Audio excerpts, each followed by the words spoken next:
सभी भाइयों को नमस्कार। तो आज हम पढ़ने वाले हैं पदार्थों का वर्गीकरण चैप्टर। और भाई अगर आप इस क्लास को पूरा लेते हो तो आपका एक भी क्वेश्चन नहीं छूटेगा। ठीक है, देखो सबसे पहले हम बात करें कि पदार्थों का वर्गीकरण कितने रूपों में किया जाता है। तो मेनली दो रूपों में किया जाता है, भौतिक आधार पर और रासायनिक आधार पर। अब आगे चल के भौतिक आधार को तीन भागों में डिवाइड कर दिया जाता है, पहला ठोस, दूसरा द्रव्य और तीसरा गैस। आगे हम बात करें रासायनिक आधार पर, तो रासायनिक आधार पर किया जाता है दो रूप में, शुद्ध और अशुद्ध। फिर आगे चल के शुद्ध को दो रूपों में तोड़ दिया जाता है, पहला है अपना तत्व और दूसरा यौगिक। इसके अलावा हम बात करें जो अशुद्ध होते हैं पदार्थ, फिर उनको दो रूपों में तोड़ दिया जाता है, यहाँ पे समांग और विषमांग। ठीक है, इधर हम बात करें तत्वों को, तो तत्वों को भी तीन भागों में बांट दिया जाता है, पहला धातु, अपना दूसरा हो जाएगा अधातु और तीसरा हो जाएगा उपधातु। आगे हम बात करें यौगिकों को, तो यौगिकों की मतलब इनको भी दो भागों में बांट दिया जाता है, पहला हो जाएगा कार्बनिक और दूसरा हो जाएगा अपना अकार्बनिक। ठीक है, आप इस तरीके से आपको नोट्स प्रॉपर बनाने हैं तो आपको बिल्कुल, और फिर रिवीजन करते टाइम आपका बिल्कुल परेशानी नहीं होगी आपको। अब हम बात कर लेते हैं ठोस के बारे में। तो वे पदार्थ जिनका आयतन और आकार निश्चित होता है ये ठोस कहलाते हैं, जैसे कि लोहा और पत्थर।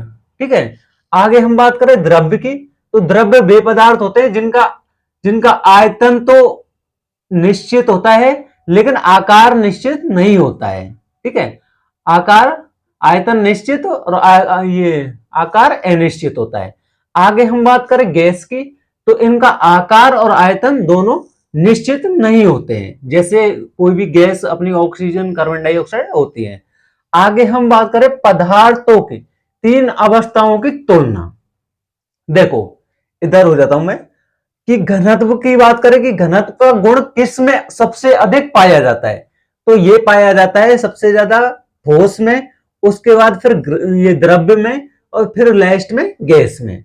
तो घनत्व का गुण, घनत्व मतलब एक दूसरे से जुड़े होते हैं। ठीक है, डेंसिटी तो ये होती है सबसे ज्यादा। ये क्वेश्चन भी यहीं से उठ के आता है, देखो यहां से ये है ना, मतलब 5 तक यहां से क्वेश्चन बहुत बार हर एग्जाम में एक ना एक क्वेश्चन आपको देखने को मिल जाएगा।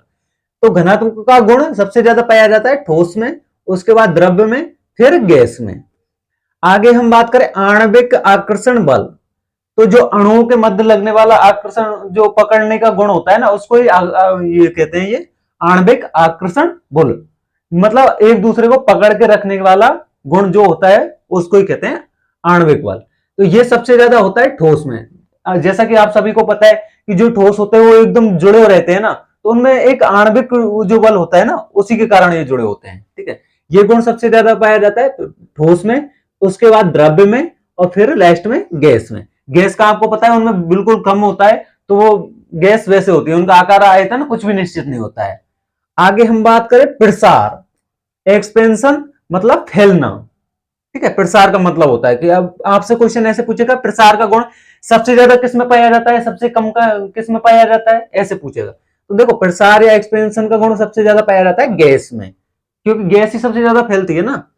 और इसके बाद द्रव्य में और फिर ठोस में।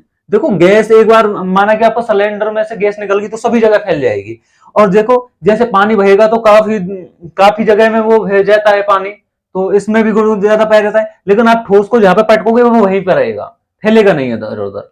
ठीक है, तो प्रसार का गुण गैस, द्रव्य और ठोस। आगे हम बात करें विसरण की, तो विसरण का गुण पाया जाता है ये भी गैस और द्रव्य और ये ठोस में। ठीक है, आपको याद रखना है विसरण का गुण गैस और द्रव्य और ठोस में, सबसे ज्यादा गैस में, फिर द्रव्य में और फिर ठोस में। आगे हम बात करें गतिज ऊर्जा की, तो गतिज ऊर्जा सबसे ज्यादा पाई जाती है गैस में, उसके बाद पाई जाती है द्रव्य में और फिर पाई जाती है ठोस में। ठीक है, गतिज ऊर्जा गैस, द्रव्य और ठोस। अब देख लेते हैं हम कि त्रिक बिंदु क्या होता है। देखो त्रिक बिंदु वैसा तापमान जिस पर तीनों अवस्थाएं ठोस, द्रव्य और गैस एक साथ पाई जाती हैं। त्रिक बिंदु एक ऐसा तापमान है जिसमें तीनों जो अवस्थाएं होती है ठोस, द्रव्य, गैस, वो एक साथ पाई जाती है, उसको त्रिक बिंदु कहते हैं। ठीक है, आपको याद रखना है। पदार्थों की दो अतिरिक्त अवस्थाएं होती हैं, ये तीन अवस्थाओं के अतिरिक्त जो ठोस द्रव गैस, इनके अतिरिक्त दो अवस्थाएं और हैं। तो ये होती है, पहली है अपनी प्लाज्मा और दूसरी है बोस आइंस्टीन कंडेंसेट। ठीक है, अब हम बात कर लेते हैं इधर, ये जो प्लाज्मा अवस्था होती है तो इसमें क्या होता है, यह पदार्थ की चौथी अवस्था है जिसमें उच्च ताप पर परमाणु आयनित होकर गैसीय अवस्था में आ जाते हैं, उसको प्लाज्मा अवस्था कहते हैं।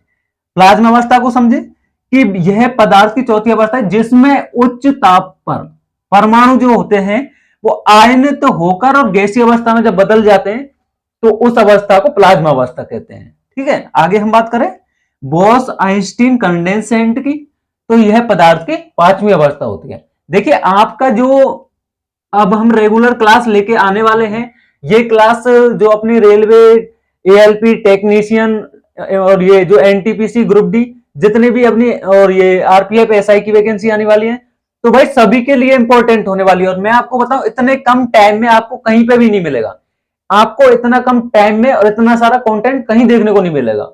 और इसके अलावा आपका एक भी क्वेश्चन नहीं छूटेगा, इसके साथ साथ मैं आपको प्रैक्टिस सेट भी जल्दी कराने वाला हूं।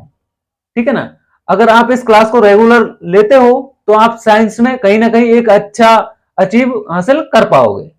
अगर आपने चैनल सब्सक्राइब नहीं कर रखा है तो सब्सक्राइब कर लेना। मिलते हैं कल 8 बजे, ये क्लास रोजाना आया करेगी, ठीक है ना, साइंस की, जिसमें एक टॉपिक पूरी में एक वीडियो में अपना कवर हो जाएगा। Thank you.